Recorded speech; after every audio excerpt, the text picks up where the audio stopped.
If you're looking for a video on how to build custom cabinets and you don't have $50,000 worth of tools, then check out this video. In this video, I'm going to walk you through step by step on how we're building this current set of cabinets, what type of materials we used, how much they cost, pros and cons to using different techniques, and give you all a lot of tips and tricks on how to build your cabinets fast and efficient.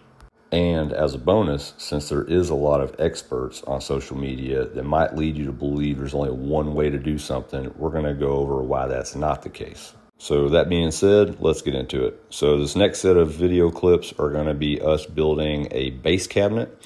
For your standard base cabinets, they're generally going to be about 24 inches deep. So we're going to rip these pieces to 23¼ inches because our face frames will be about 3/4 inch. As you can see, these saws are just your run-of-the-mill job site tools, nothing super fancy. Now your heights for your standard base cabinets are usually 36 inches with the countertop. We are cutting these at 35. This plywood is a maple B2 grade veneer core 3/4 inch, and it runs about $100 a sheet in my area. And now for constructing the box, and this is where all the experts like to chime in. My advice is if you're going to have a traditional toe kick, go ahead and cut that out. It's just going to make it a lot easier before you put the panels together. Now there are a lot of ways to put boxes together, and there are different reasons for using different techniques. Right here we're using a Titebond 3 Ultimate Wood Glue and 18 gauge trim nails to put these boxes together. So a few things to note here. One, wood glue is a lot stronger than you probably think it is. Do you have to use it? No, but I like to. I'm using trim nails to tack everything together. This is going to give me the ability to shift any of the panels around if for some reason the box got out of square before I screw it in. And let's be honest, that can happen to anybody. As I said in the beginning of the video, this is a fast, efficient way to build cabinet boxes, and they will be very strong once it's done. Now, this is not the only way to build boxes. There are other techniques. Some may argue that you need to rabbet your back panels or that you need to dado your side panels. And yes, this is a strong, clean, effective method, but it does take longer to do it.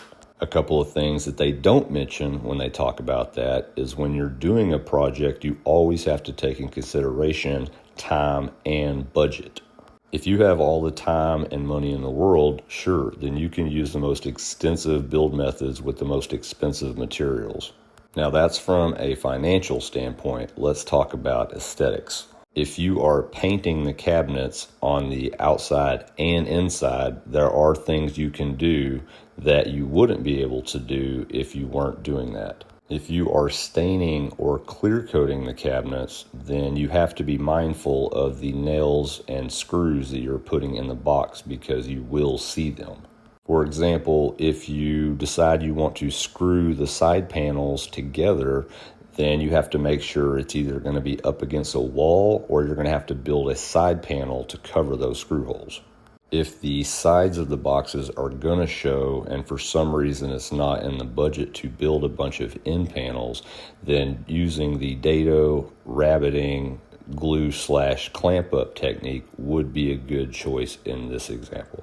For our toe kick board here, we used the same plywood as for the box, and we ripped it at about 3¼ inches. Just a quick side note, as you're putting your boxes together, take a damp rag and just make sure you're wiping up any excess glue that might be running. For these cabinets in particular, we are painting the outside and insides, and these will be face frame cabinets with 1/2 inch overlays. One thing that you have to consider when you're building your cabinet box and designing your face frames is you have to ask yourself, will the doors or drawers be obstructed by anything? So when you go to open the door, is it going to hit anything? If I pull the drawer open, is it going to hit another drawer that's next to it? And that will determine how big your face frames are going to be. On this particular cabinet box, we're using a 1½ inch poplar all the way around and a 2 inch to divide the door and drawers. And since we're using a 1/2 inch overlay on our doors and drawers, this will give us a 1 inch reveal all the way around, which will also give us a nice uniform look. Poplar is a popular choice. no pun intended, for face frames and doors and drawers. It is a budget-friendly material. It paints fairly well. I do generally, however, prefer maple, as it's a harder, more durable material and it paints really well. But again, you have to keep in mind the budget, and sometimes maple's not in it.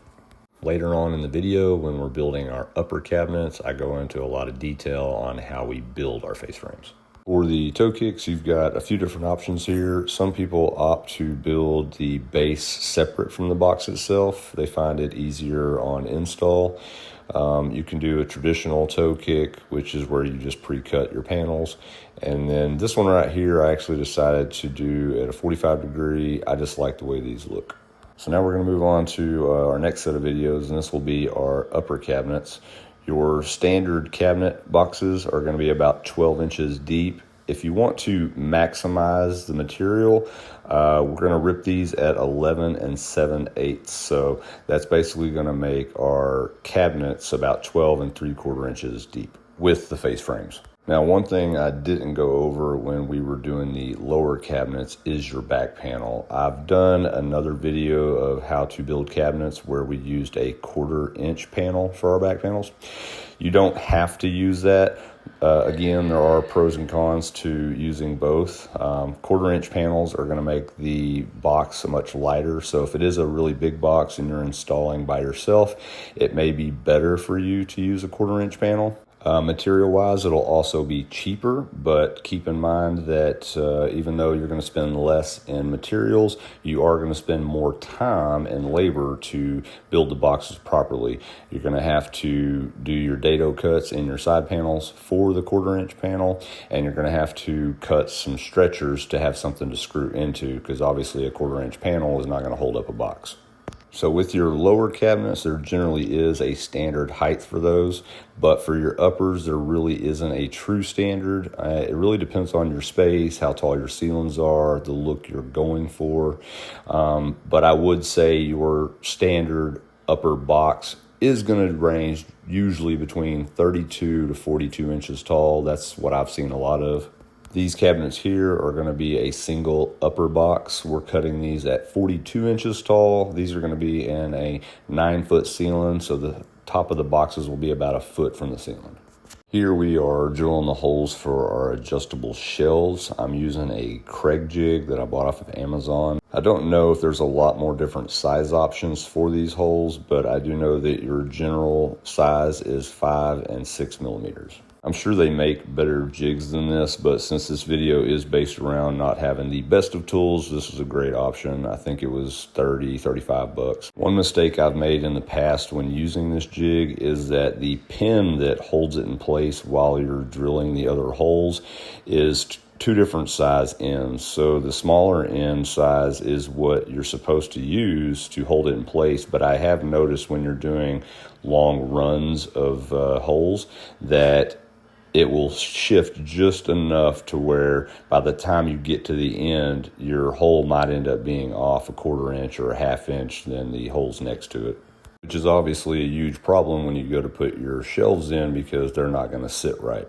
So to combat that, I actually flip the pin over and I use the other end. It's a very snug fit. It's a little difficult to get it in and out, but it does keep that from moving at all. So by the time you get to the end of the row, all your holes are exactly where they're supposed to be.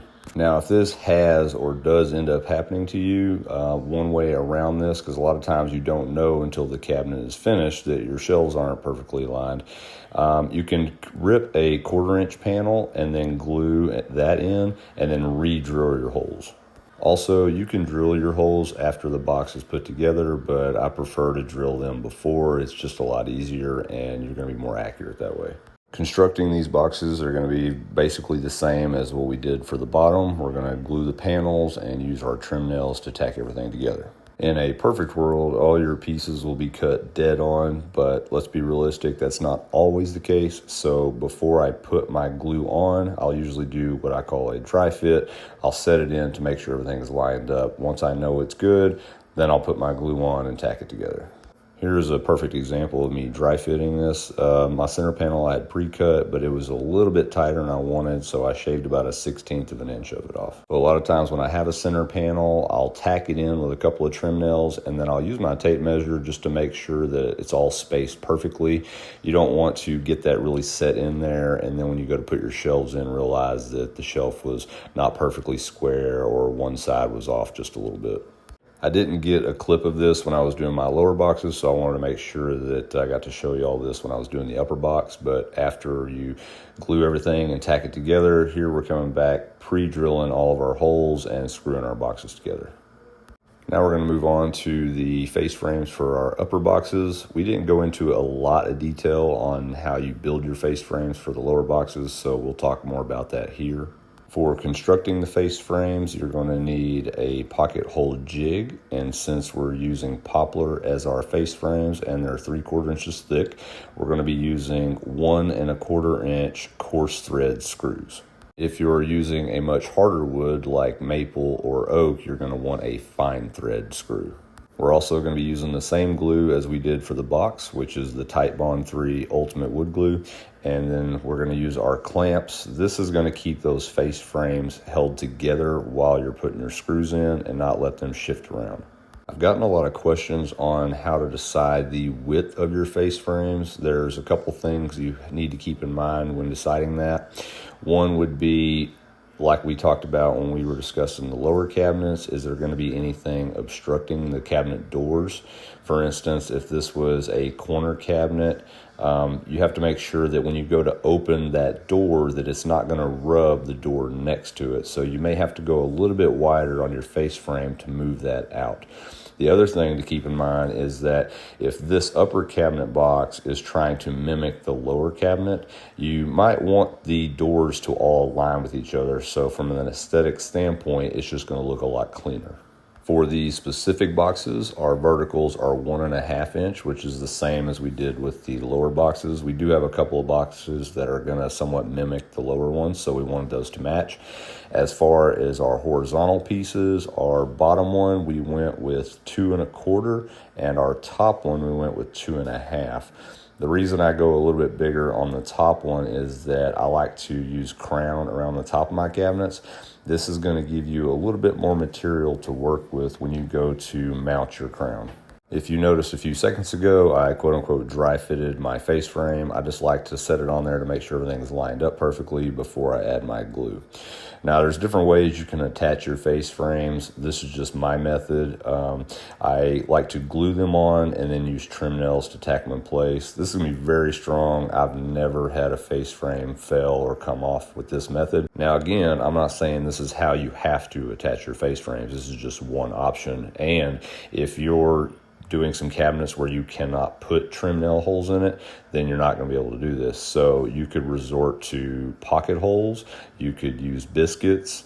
You could also use, I think, what they call a lamello system. I don't have a lot of experience with that, but it's another way of attaching your face frames. I just got done using my damp rag to go ahead and wipe up any excess glue, and now we're going to use the wood filler to putty up our nail holes. I've used a few different wood putties at this point. I recently just started trying this brand. It's the Famo wood. This is a natural color and it works great with this wood and if you're gonna stain it or paint it.